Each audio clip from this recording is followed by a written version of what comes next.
Yap, kembali di Blasteran Tokidoki Bosoto Rusia Gode dari Rutunarino alias Sang. Kali ini sendiri tuh mengenai strategi yang digunakan si Kuse dan Alia untuk melawan si Yuki, serta kata-kata motivasi Kuse buat ayang Alia supaya nanti kalau berpidato Alia nggak merasa gugup atau rasa gugupnya itu berkurang. Yap, gue pernah dengar salah satu motivator gitu kan, orang yang melakukan seminar tentang public speaking atau berbicara di depan orang banyak, bahwa jika kita ingin berpidato di depan orang banyak, entah itu peresmian atau hal-hal semacamnya, kita diminta untuk melihat mata mereka sekeliling gitu. Terus menganggap mereka sebagai rekan atau teman obrolan kita setiap hari. Serta apa yang kita pikirkan atau ide yang lewat di pikiran, kita bisa share di depan orang banyak. Kecuali kalian nggak punya skrip atau naskah yang kalian bawa. Meskipun sulit tapi patut dicoba. Dan ini gue nggak bermaksud untuk mengajari, tapi gue dengar dan melihat sendiri para motivator atau orang yang melakukan seminar tentang mengurangi rasa gugup kalau berpidato di depan umum. Tapi gue sendiri belum coba sih. Tapi kata-kata motivator tersebut sama persis apa yang dikatakan Kuse pada si Alia, bahwa ketika nanti berpidato atau melakukan debat, si Alia diminta untuk nyantai gitu dan menganggap orang-orang yang ada di depannya itu teman si Alia. Serta apa yang Alia pikirkan atau ide yang muncul di pikiran si Alia itu dituangkan dalam pidatonya agar rasa gugup si Alia itu berkurang gitu.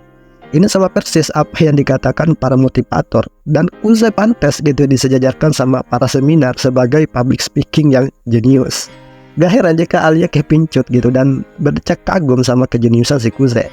Yap, Kuse dan Alia juga membicarakan tentang strategi yang bakal mereka lakukan untuk melawan Yuki. Gimana Yuki sendiri berpeluang besar gitu untuk jadi ketua OSIS di sekolah menengah atas. Karena kenapa?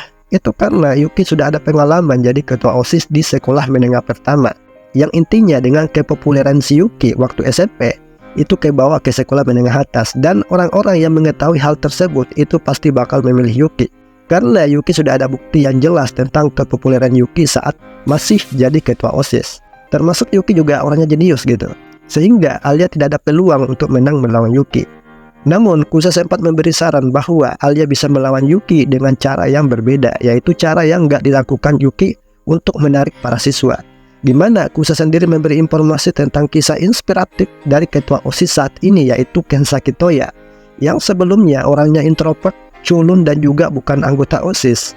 Namun dia pengen jadi ketua OSIS, sehingga ada sebagian orang yang tertarik dengan kisah perjalanan Kensaki yang pengen jadi ketua OSIS, dan orang yang tertarik dengan kisah si Kensaki akhirnya dimuat dalam surat kabar atas izin dari Kensaki sendiri. Dan perlahan-lahan Kensaki mulai berubah dari cowok culun ke cowok yang karismatik atau lebih dewasa berkat surat kabar dan sokongan teman-temannya yang kepengen Kensaki jadi ketua OSIS. Dan sekarang terbukti sudah bahwa si Toya layak jadi ketua OSIS. Dan si Alia mulai paham dengan informasi yang diberikan si Kuse bahwa kerja keras tidak akan mengkhianati hasil. Seperti kerja keras si Alia waktu SD, SMP sampai dia dapat ranking 1 gitu berkat kerja keras si Alia sendiri.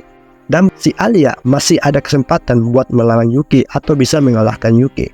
So itu aja yang bisa aku bahas tentang kejeniusan si Kuse yang bikin si Alia ini kepincut gitu. So sampai jumpa di video berikutnya. Matane.